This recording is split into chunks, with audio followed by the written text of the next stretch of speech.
Good afternoon, everyone. Good to see all of you joining us for this session.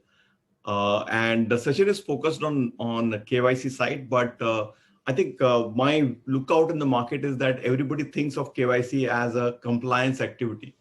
I think my lookout is that when you build a digital journey for the customer, this is intrinsic to the process, right? So you cannot no longer say that it's part of some other entity will do it, some other units will do it, some other process will do it. I think when you're building a journey, you have to sort of process for it. So that's what I think most fintechs do, and many of the banks which are building good journeys are able to do. So we thought that in last few weeks, maybe at least a week or so, I think 5th of May, we had the new regulation coming on. At least the advice from a governor was that they are changing the regulation for KYC. And a lot of things appear to be the case. For example, one of the early understanding we got was that maybe they will say Aadhaar plus OTP will be sufficient for a full KYC. And our belief was if that was a tectonic change, which means that video KYC as well as biometric KYC will not be required at all, and you could sort of go ahead with the just OTP based KYC for full account opening. But that was not the case. In fact, the final regulation came up only on 10th. And in this session, we will try to decipher what is written. Now, to be very honest about it, I think let's also realize that there are things which are iterative by nature.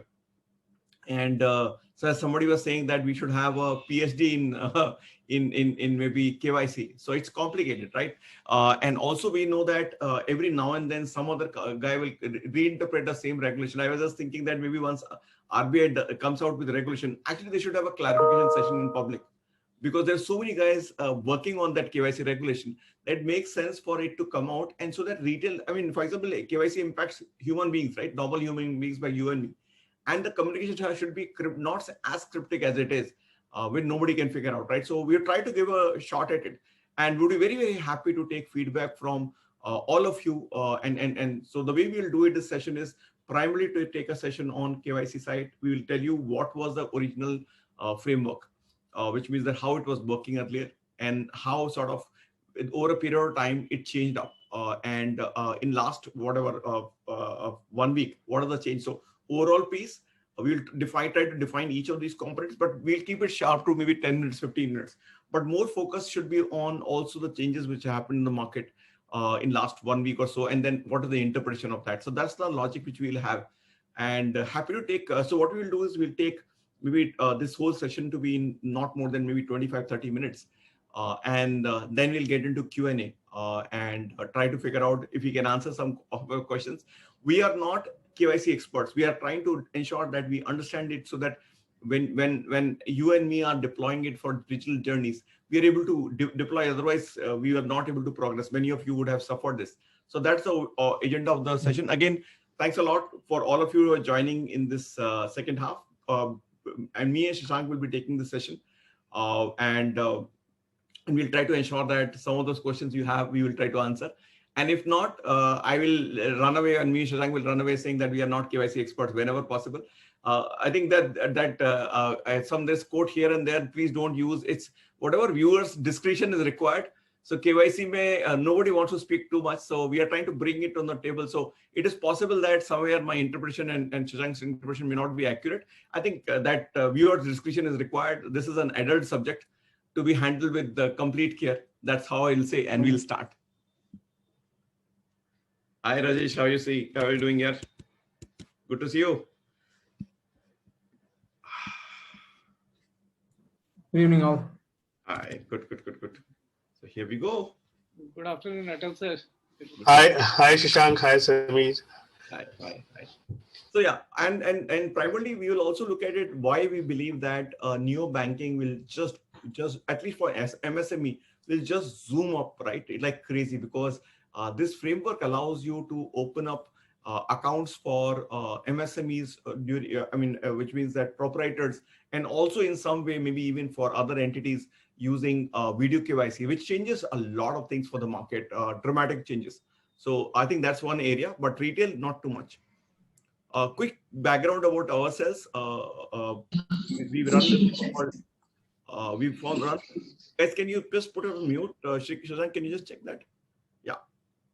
So we run this firm called the Digital Fifth, and we are primarily focused on consulting side. So whatever we are bringing to the table.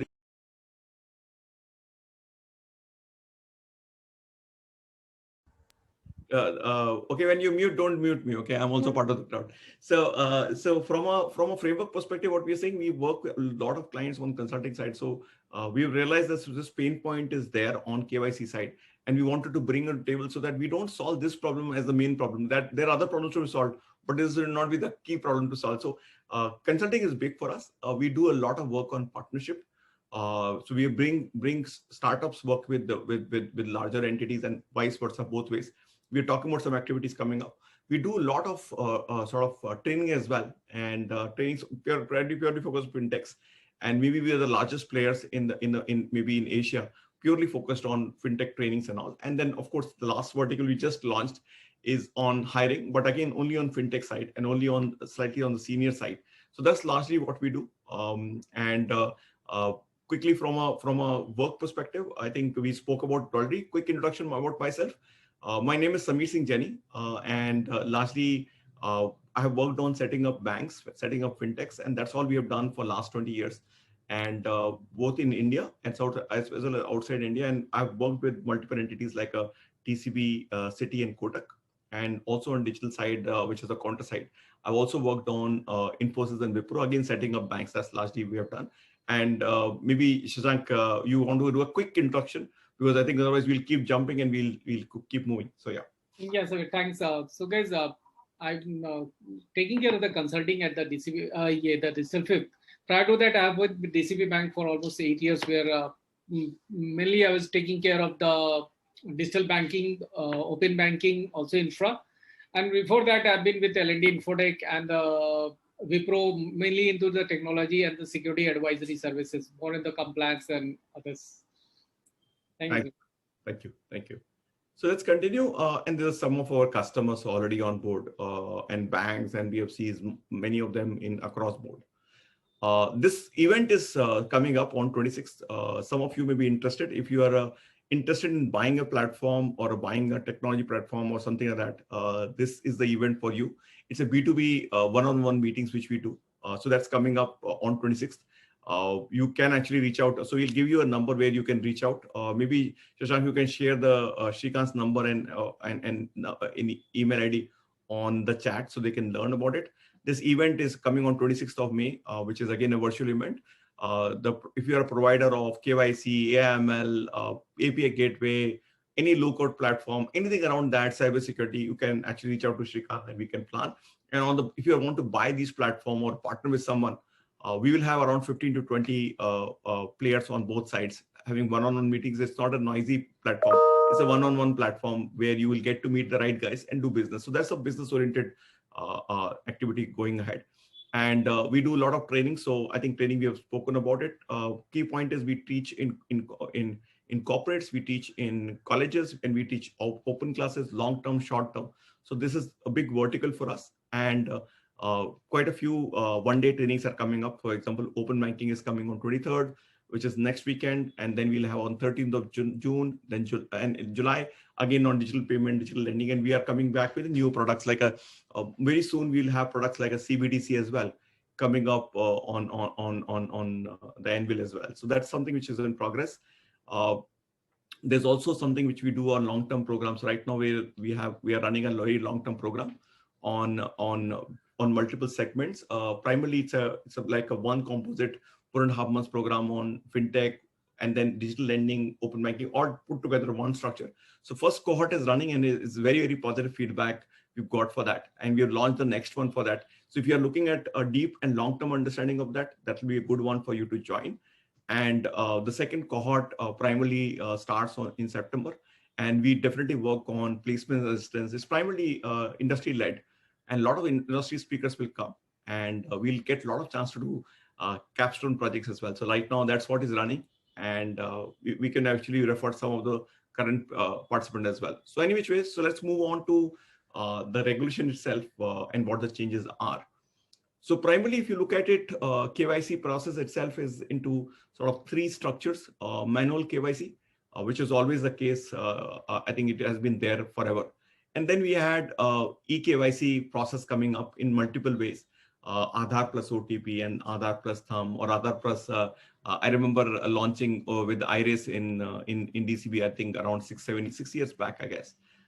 And then we ended up with video KYC, which came around a year back, and or year plus back when everybody, I mean, it has come up well, primarily because after that regulation came, we had this COVID problem, and a lot of banks have launched, including recently we have seen even SBI launching it as well. So this has become a norm, given that it is actually touch free. These products and processes have moved on. There's a bit of history of the whole digital KYC and eKYC starting up.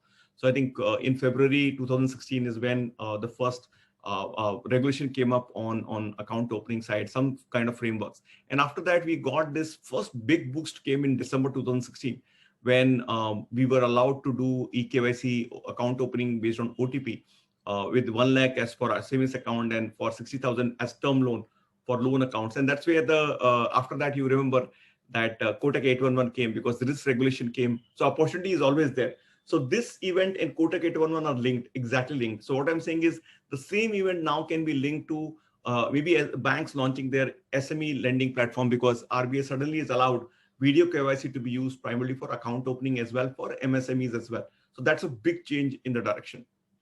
And of course, 2018 we had issues on Aadhaar side. I won't name the bank, but we had a bank as well as a sort of fintech making a mess on the KYC process side, and they used same KYC multiple times. And then of course there was a lot of retort happening on KYC side, and therefore Aadhaar went off. And then after almost like 8 months, it came back, but only banks are allowed now.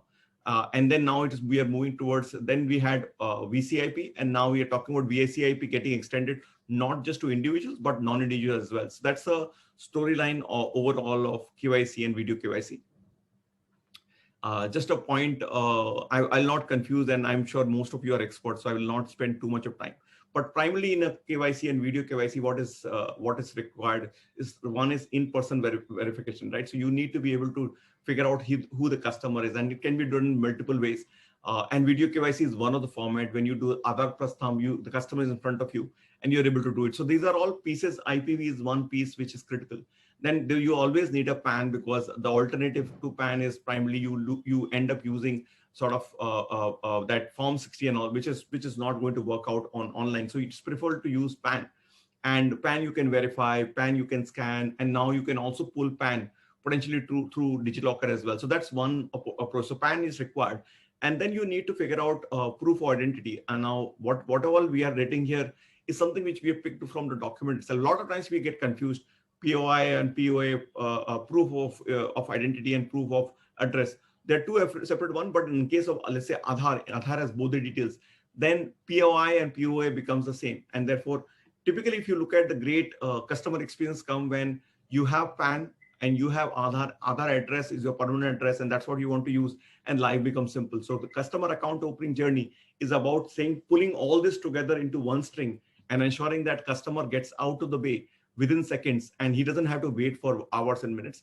And then, of course, there are other documents required. Now, these other documents, like a registration certificate or GST, they become relevant now that we also going to use during video KYC process these documents. And that's a complete change in approach, right? Because these for retail side were not relevant, because customers are always opening normal accounts. So which means that for lending purposes, which means that today if you were to lend to MSMEs, and you want to give it based on their transaction data and all of that, you can use this framework as well. So you can do video KYC and get this documentation and Aadhaar, and you can open their accounts as well as savings account as well, or current account, as well as you can do lending for them. So we do believe that MSME lending will also dramatically change, but only for banks, because they have slightly different authority. But I'm sure innovation will happen in the market on other side as well. I think and when the customer doesn't have Aadhaar doesn't have the right address, we can figure out alternative ways. There is a bit of a confusion there, what can you do? You can pick up some other documents, or there's also a framework which says in the regulation that you can actually use declaration as well. And you can declare that this is my address. So there's a process, both the processes exist, and different market practices are also there in the market. So in KYC cases, many times market practice may also be dominating a fair much. These are some of the APIs which are available, which people use to check on KYC side. Just for information, that these are all typically you will do while government says or RBI says this much, people will go out and figure out email ID is correct or not. And maybe bank account, because you want to check, you can pull data from their side and say he's the right guy. So you can figure out many people doing many things over a period of time. And Aadhaar KYC itself is can also be split into two parts, which is one is online. So when you actually are in a non-face-to-face method, you are able to pull OTP-based details, or offline as well, where you are trying to use XML data as well. Now, many of you may not know how XML is done. Use it. There are apps around it. You can just test yourself. So you can actually download, upload, and figure this out. So finally, there is a QR code scan-based KYC also possible. And RBI has always a lot of options. But again, they're intrinsically, you have to read through a document, and it's one hell of a document to understand. But it does give a lot of clarity if you go through it. Now, of course, video KYC came up at around a year back. And since then, a lot of actions happened. Primarily, it's about a video call where the other counterpart, somebody from the bank side can see you. This guy will talk to you, ask you to do some activity. He will show his PAN card, some process there. But that's pretty much regulated and controlled. So RBI has given exactly what needs to be done. And they're also pushing for saying that the facial match should be done with the Aadhaar document and all of that. So you also should be extracting information from Aadhaar. So Aadhaar can be extracted through OTP. The banks can do it, and non-banks have to use XML and all the other process to extract, because they don't have the right to use Aadhaar plus OTP. And this is generically the process. I don't want to spend time on it, but this is the generic process which we had created. It is nothing sort of extraordinary. This is the basic process on which the video KYC works in the market. Largely what happen is the customer would have filled his document, and maybe he would have opened a normal account or the Chotu account, which is Aadhaar plus OTP, and then he restarts his journey after some time to upgrade the account. So there he will talk to the company's employee, and then he will do PAN OCR, and then Aadhaar, OTP-based Aadhaar, which is available to banks, and Aadhaar offline XML, it can be done by non-banks. And then you do a geotagging as well, because that's part of it, because you need to ensure that he's within the country and within a location and all of that. And then there's a discussion point, consent of Aadhaar and all of that is taken care of. Some data is also asked, and then some questionnaire to figure out the customer is there or not, and then customer is the same customer or not. And then you have a screenshot captures, basically live videos also of the customer is taken. And then the KYC completeness is done, and then the account is largely open. So that's a basic process. Nothing spectacular. This is a process everybody has been following in the market as well. If you were to open account or quota gate 1.1 on anybody else, you will go through the same journey. Primarily from a regulation perspective, they have just clearly called out that when video KYC infra is required, it has to be in your own network, in your own premises, and some more controls they have called out, saying that please ensure that nobody's working from outside. There are vulnerability tests. All of you do. All of that is done because they're scared that it can be mismanaged, or it is high risk, because everybody is going to go through this framework. So largely, in a sense, RBI is saying is that this is the so-called bank digital branch. So video KYC framework becomes the main branch on which the customer is onboarded as a journey. So branch will become lesser and lesser because of COVID being the criteria why they have come back with this process even more. And of course, you need to ensure that the data is stored within the country, not outside the country. And typical recording and all has to be stored well and managed so that they can cross-validate. There's also a framework of concurrent audit as well, so that there's no challenge in the process as well. So that's largely, till now, I've not spoken about anything new. This is what has been running in the market largely. Then I'll sort of come back with the new norms which have just come in. At this point of time, any question, because it might be looking very cryptic. If it is, my apologies, but maybe it will be good for me to take one or two questions and then go on to details of the next one.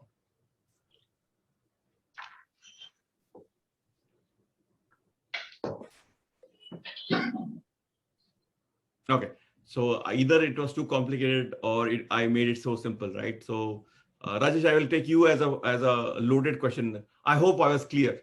Your answer is only yes. Say yes. Okay, fantastic. So I think this is more like magician hota hai na? I think magician and both of us are connected, right? So we'll take each other's help and move on. So good.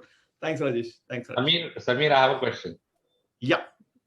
Samir, this OTP based KYC, Aadhaar based KYC, is it only applicable to the banks now? Because that thing is removed. If you see the earlier circular and this circular, that OTP based Aadhaar KYC, it is allowed. I don't know what is to be inferred from there, whether REs are allowed or you are saying REs are not allowed, but that is also my understanding, but they have removed it clearly from there.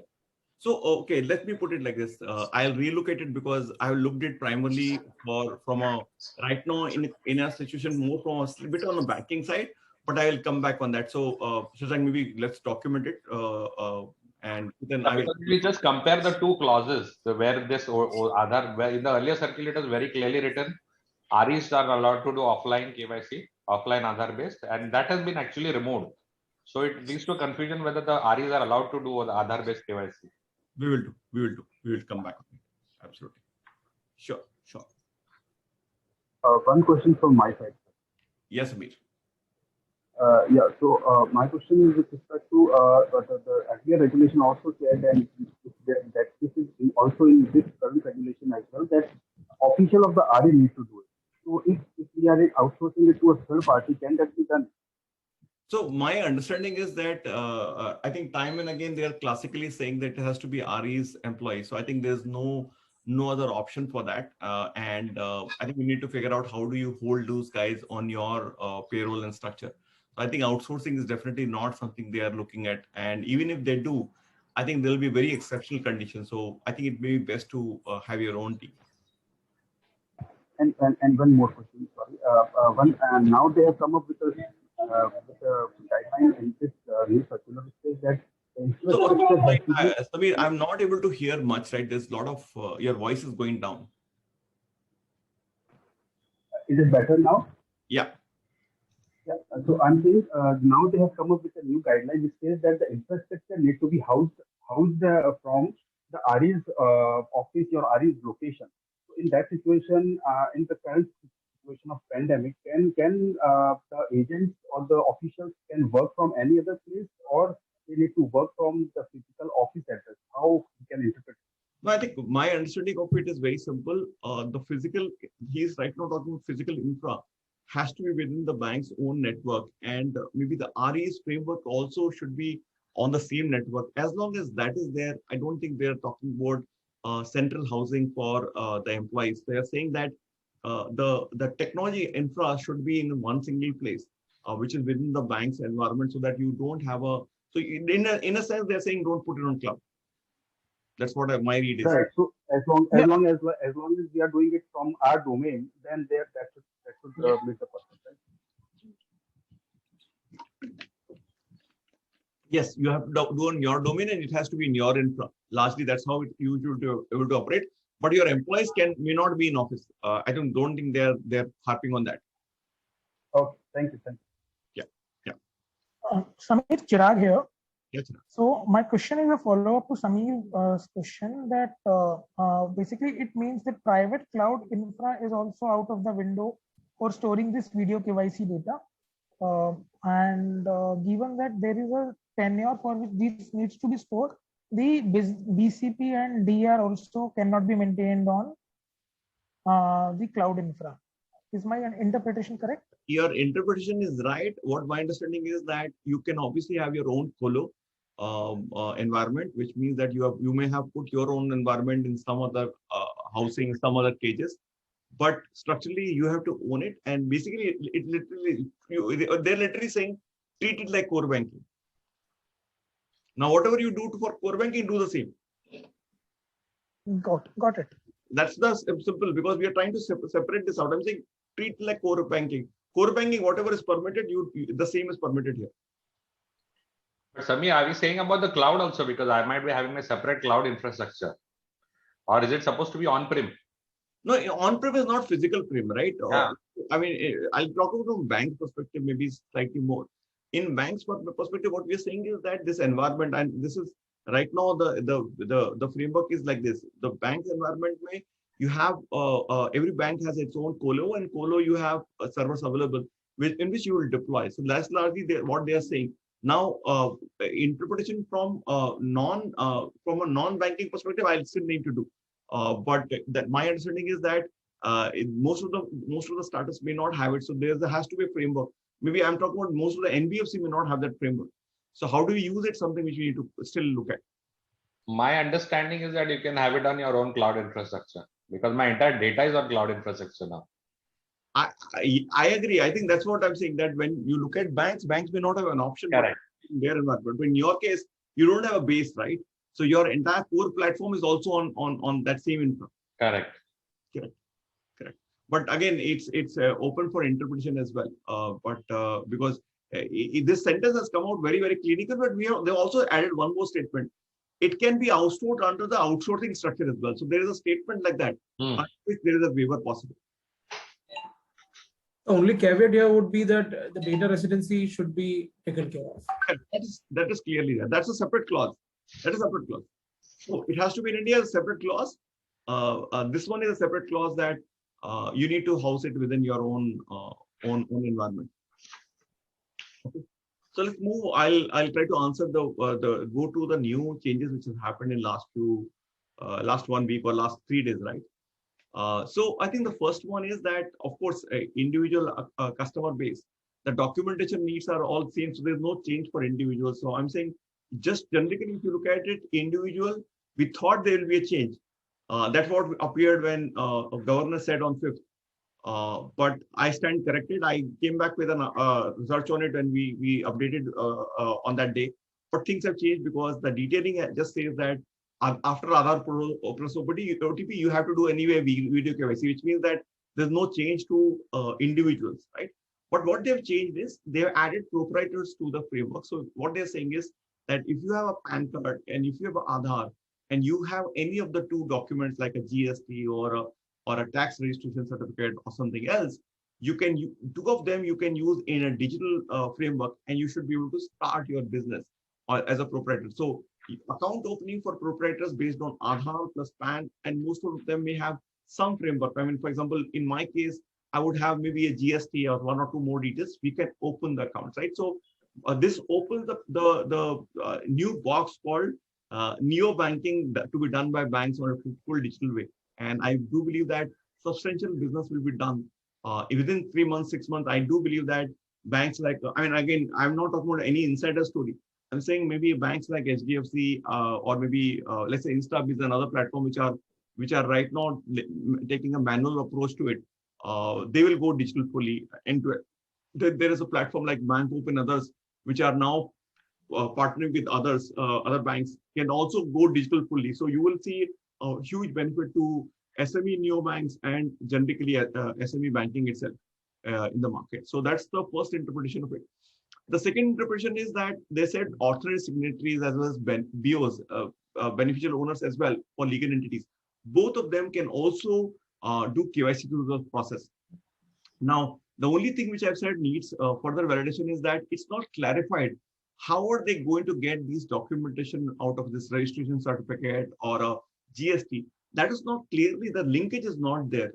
It looks logically there, but it's not there. When they have clearly called out that for proprietors, they can use any of these 2 documents. The same thing is not written for authorized signatories. So what my pointer is that I at least, and I will be very happy to take any feedback from anyone.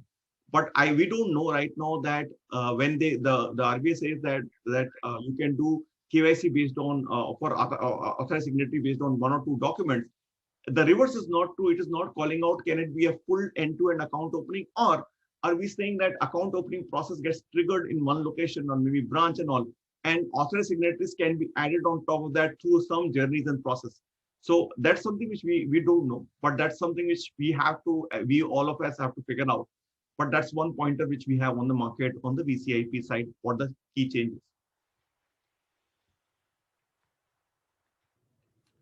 So what should happen is that current account opening as well as MSME lending for proprietors will go full digital, and both banks and NBFCs will attempt this out. Banks will attempt it out. NBFCs should also attempt it out. So that's something which should happen.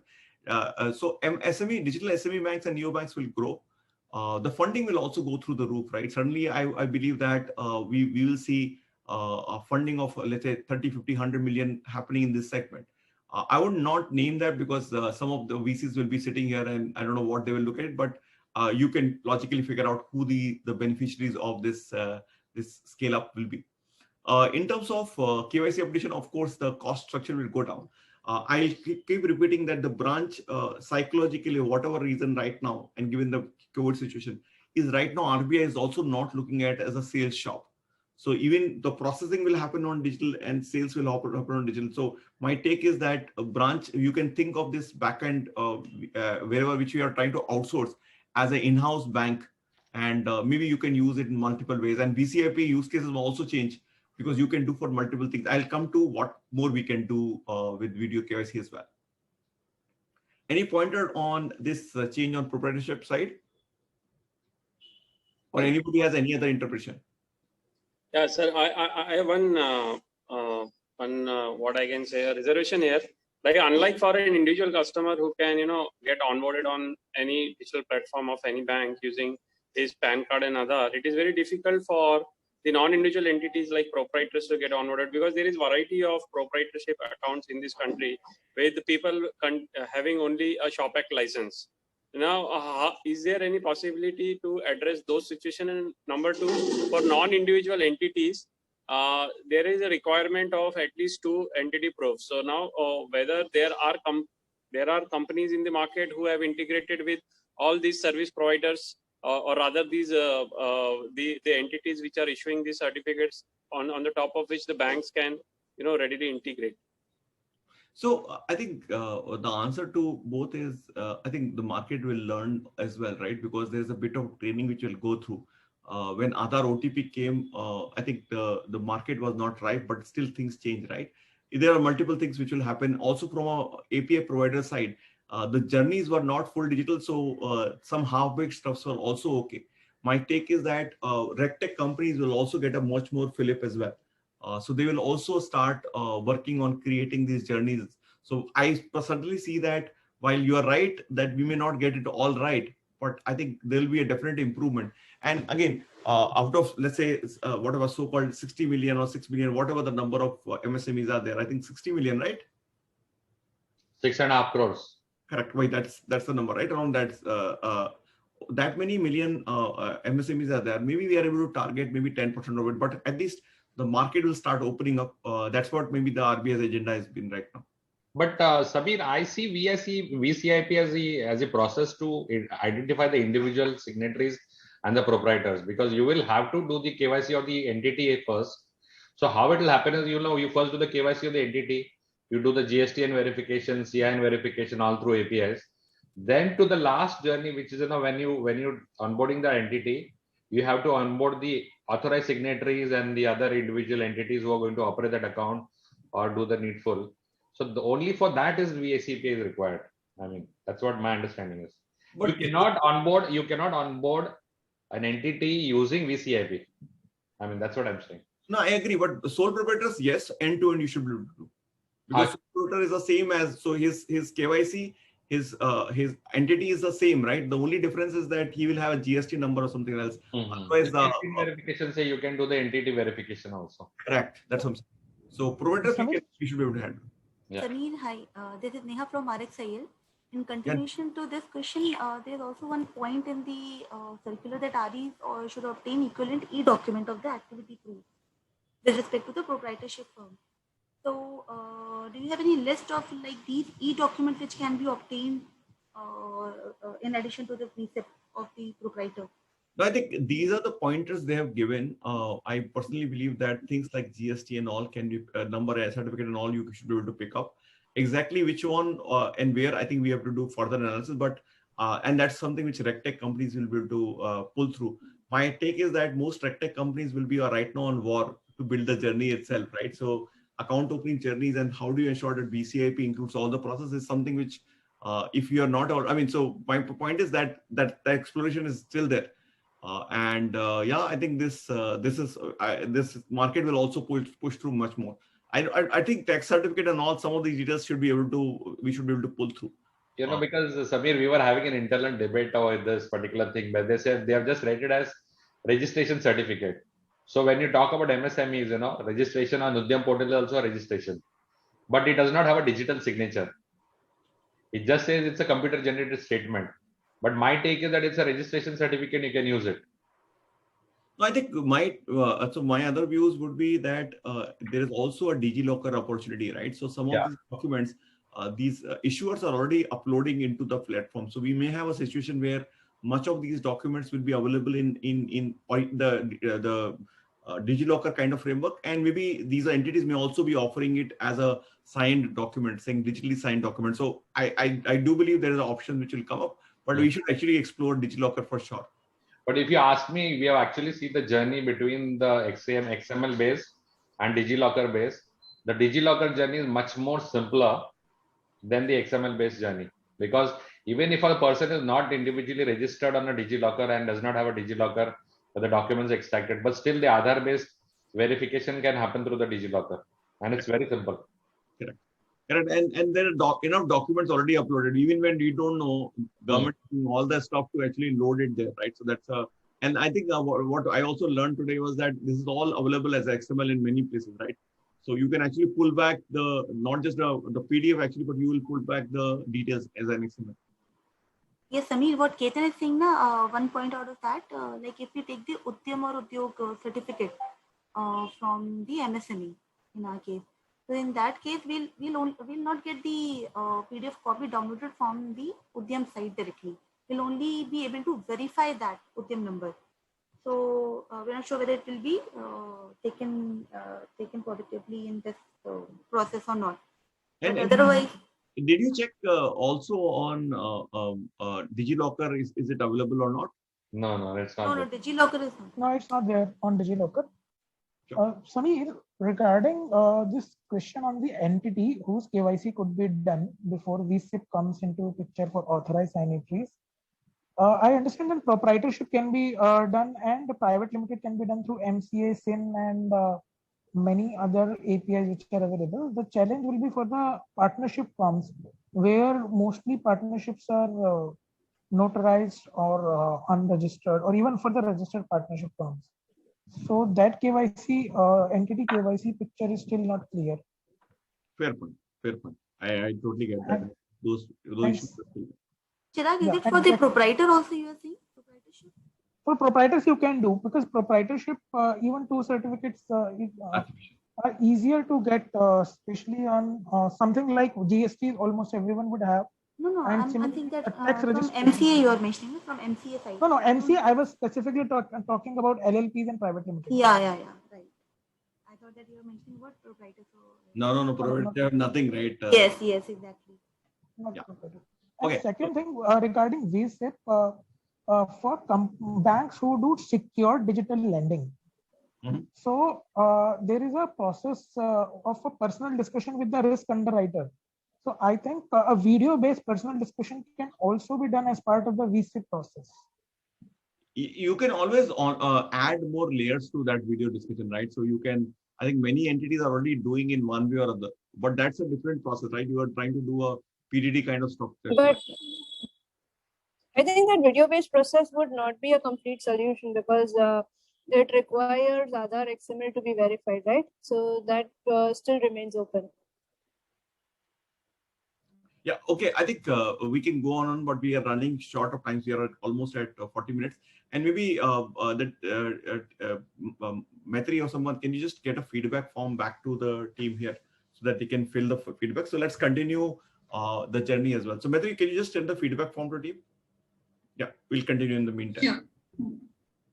So we went through the process largely in the journeys. Just one second. So we already spoke about it. Then this is the minor changes they've done to documentation. They've said that KYC documentation, we had only Aadhaar and all of that. They've added CKYC as well. I think CKYC started offering APIs. So that's something which you can also use and download. Or you can also take it the OVDs also from the DigiLocker. This is a new addition to the process. So this is where maybe a bit of a value is coming off where you can, and Ketan, you were talking about getting these details. I think this is placeholder where we found that this is, they have added this layer to it. So that's something which we can do. There's a bit about sort of getting a permanent address and the other address is not, I mean, current address is not different from the address on the document. There's a framework of declaration as well as the framework of asking for new details. So I think I'm not going details. It's not the most critical part of it. And I'm sure some entity would have made mistakes on negative list. So they've just told that be aware of negative list as well. So while you do a dedupe and all on one side, but negative list also, you should ensure that that happens as part of the process. Otherwise, you will find it later and then there'll be a serious challenge. So that's largely the changes in the VCIP they have called out in the process itself. Sorry, Sameer, I joined a bit late, so I'm not sure whether this point has been taken up earlier. My question is this OTP-based eKYC verification. Earlier, this was only for the bank, but in this circular, it understands for RE as well. No, this question came. Ketan did ask this question. I said that I'll recheck on it and come back. Yeah. Okay. So, so this is a minor change they have done to VCIP process. So I'm sure most of the I'm sure you are using some of these rectics as well. You can go back and ask this question, how they are incorporating the new changes in the process as well, to incorporate and make it even more foolproof, which also means that in your process, many of these entities are, many of banks and others are not using DigiLocker, and that integration is required. Many of us are not using KYC at all. That's an add-on process to be done right away, so that you can figure out and then start using CKYC as well, as it will become popular over a period of time. Now, this is also a critical portion which talks about the KYC process may updation. Now, what we are saying is that till now the updation was always done physically, right? So you have to go to the branch, and so for example, in the bank you will say, oh, high risk, medium risk, and low risk kind of entities, right? And high risk we will do in every year, every second year, low risk and all of that. So that was a huge problem always.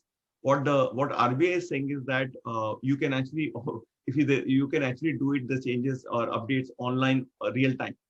So you can be on a mobile app and you can do it. You can send an email to the from a registered address and say I have no changes.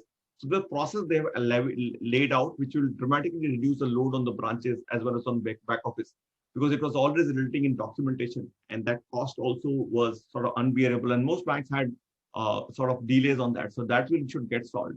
As an MSME perspective as well, I think they were never under any framework. So I think when while we could not see account opening process, how will they do it for authorized signatories? But for example, can we do using the internet banking or mobile banking? Can they do their sort of their re-KYC? I think that's something they are asking, that it's easily doable, and the process is already laid out.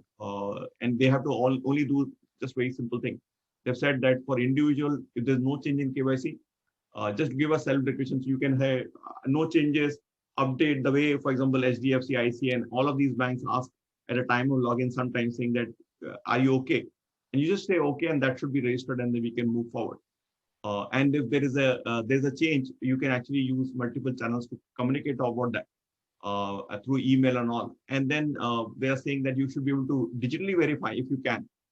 And digitally verify will be, maybe you can pick up the new Aadhaar OTP and get the address from there, or you may actually figure out any other alternative. For example, you can go to DigiLocker and pick up a new document out there and use that data. Or you can actually do it physically, saying that send some document across to the customer, and that has to come back. And if it comes back properly, then you, if it reaches to the customer, the address is validated. So they're saying figure out some process and ways to validate as well for that customer, right? So same is the case for non-individual as well. So you have no changes, you go to internet banking or whatever, and you say the same thing, which was never possible. And for any change in address, I think there has to be sort of almost the same process you do for onboarding a new RE. So they're saying at least no change, you should be able to see just like that. So that's largely what my interpretation has been. Now, at this point of time, maybe open for more discussion, because I saw a lot of questions coming up, and we thought we will do it fast. So I think it's between 10th and 13th. Not bad, right? So within 3 days we have tried it, but we may not be perfect, and you learn from this feedback as well. So over to you. Looking for more questions, and maybe And let's try to jointly solve it. So I'm not coming as saying that we are the biggest expert on MSA for KYC. Our focus is digital. And I know most of you are suffering from digital journeys because KYC issues always said that it comes under compliance and somebody else will solve. So I'm trying to make it sort of go back to public saying this is how the document looks like. And I'm sure many of you may not have opened a document or looked at a document. Please start reading it. It's on day one, it looks cryptic, but it's not that difficult to read out. So over to you. Any questions, any feedback, anything, any question you have, guys? So can CKYC process be like slightly explained over here? Would it really lead to a reduction in the documents as just a CKYC number feeding would help us to have the customer's KYC details? So, okay, I have no idea right now from the process perspective because CKYC as a generic activity has been spoken about in last few months only. I think 4 or 5 months that it can be used for purposes. Our CKYC entity also has a proper API made available for that. So we should be able to pull through. But I'm yet to meet a bank which has done it in real sense and is able to put through the process. So I mean, most of the banks will already be there. So if anybody wants to share how they've been able to do, I'll be very happy to hear. So and also, do customers really know their CKYC numbers? That's what I'm that saying. Is also a question, yeah.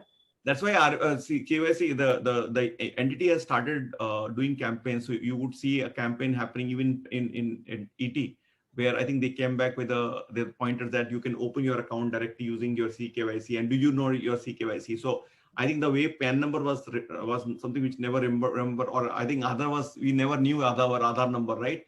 But Aadhaar is, I think we carry every time. So it is a need basis analysis as well. So they will make it easier, make more communication. Maybe banks will also start storing, at least communicating. Many banks have stored the KYC number, but don't share.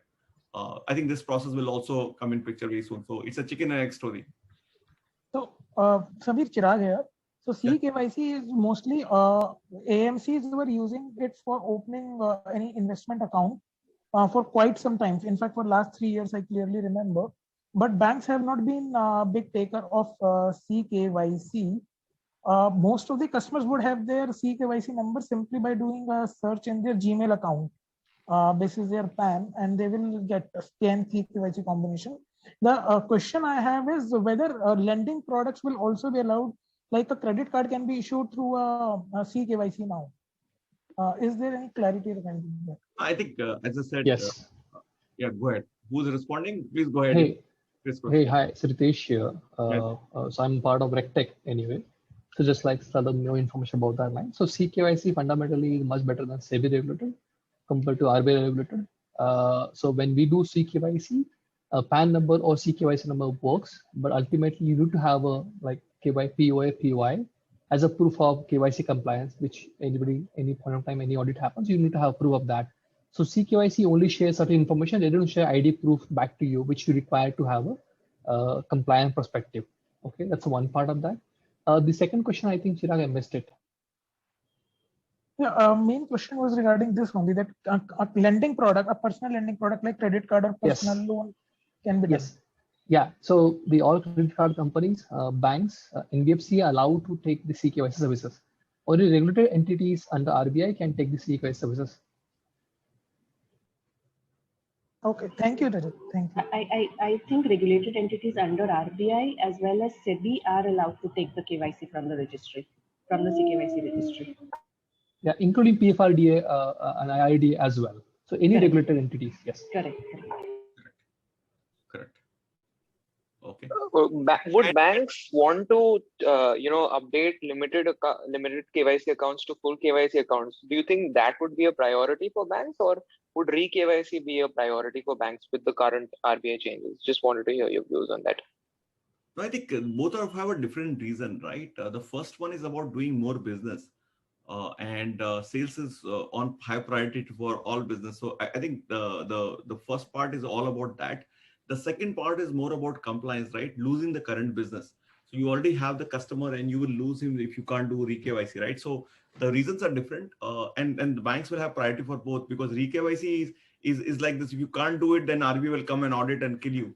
And if you don't do account opening more, then your business doesn't exist because the branches are not working. So both have different reasons. I think sales will push for this and compliance will push for the other segment. Correct. Makes sense. Thank you. Yeah, I think, let me see, a lot of questions have also come. I missed out on questions. Just one sec.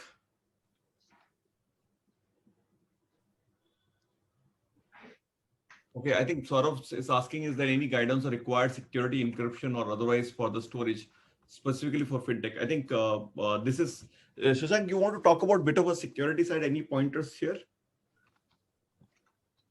Samir, as they have just specified into the guidelines that it needs to have that VAPT and application audit being done. Based on the encryption mechanism has to be used, and as you have already communicated about that, it has to be in the own premises. Yes, the clarity on the whether it can be in the private cloud, and that may not be there. But on the security, is primarily these all the aspects has to be taken care. Yeah, at any point of time, I think my request is please keep giving us feedback. I think it will be useful because I think one of the question which I keep getting asked that can we have access to this deck? Answer is yes. You just fill up our form and we'll send you the deck as well. So only those who will provide the feedback, we'll give them the deck as well. So any other question, guys? I had a question over here. I happen to hear you say that banks are reluctant to share the CKYC. So any particular reason for that, or it can be provided on demand? Like we all carry the mobile apps of the banks. If it's just a number that we need to get on our mobile app, how difficult it would be? And if it's not, then why banks are not doing it? It's not difficult. You'll get a CKYC number when you request from the bank as well. Okay, there's no problem with the bank itself for the matter. Okay. I think it's not become a priority for anyone, right? It's like vaccination in January. Nobody wanted it, right? So as things change and things change and everybody talks about the same language. I mean, I remember Aadhaar was somebody used to ask about Aadhaar, wo bole ghar pe pada hua hai, right? And we have all done it 5 years back. If you say Aadhaar, where is it? In my pocket. Or at least now you're at home. Even when you step out of your home, you will have it in your home. Otherwise, you can't even get vaccinated, right? That's how bad it is. So yeah, it becomes part of life very soon. Got it. Yeah. So I have a question. One addition here. So a CKYC number, as soon as it is generated, the registry in itself also communicates it to all the customers. Apart from the banks, the CKYC registry also communicates the number to you all. No, I fully get your point, but at the end of the day, I have not seen my bank telling me my KYC number. I opened an account as recent as last week, and I've not seen KYC details. So I think it exists. It exists on paper. Even Aadhaar Plus, when you open with Aadhaar Plus OTP, that information also goes to CKYC, and something should come back. But neither the entity nor my bank has focused. So and as like you, I mean, I have some 6 accounts, right? And none of those banks have focused on giving it back to me. They call me only for selling some gold loan or something else, right? They don't call me for anything like this.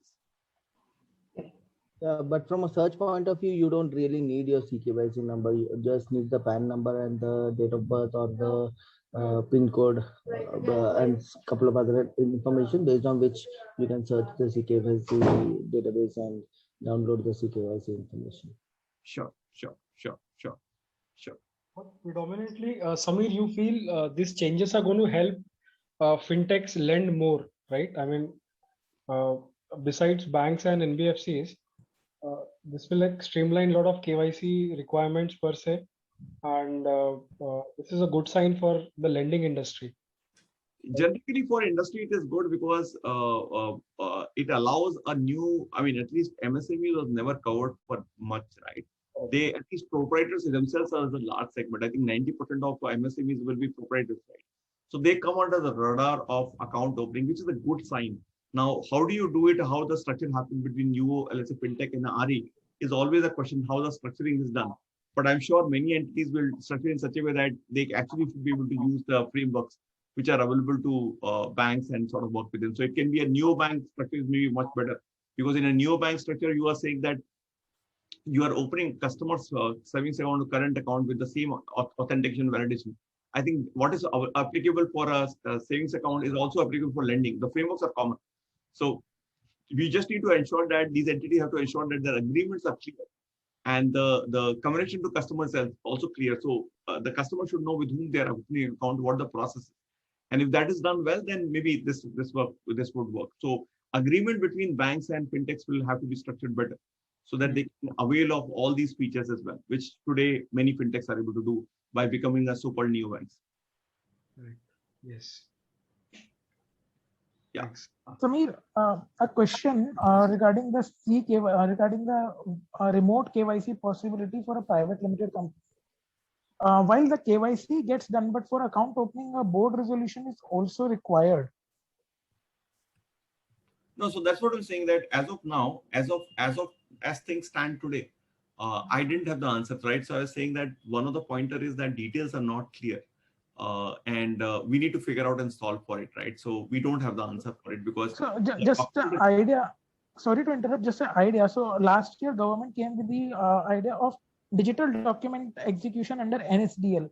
If a BR is signed through a DDE framework, would it enable an end-to-end current account opening for a private legal entity, private limited?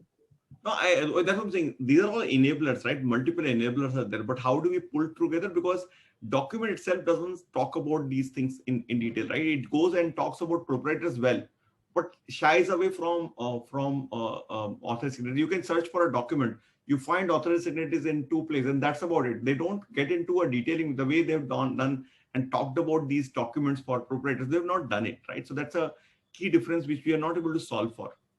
And maybe they will come back with one more iteration soon. I really hope so. Yeah, then once they get feedback, ideally what should happen is that post issuing these documents, they should do a press session and then answer this question, right? The way we've seen positive action on multiple entities. But I think this discussion is required. Otherwise, they should be presenting, instead of me, this should be they who should be presenting it, right? So that will help. Hi, Sameer. Hi, Sameer. Richa this side. I just would like to add my views on it. Sure. I agree that in the circular, it is only about the proprietorship firm they have mentioned and not about the authorized signatories of other legal entities.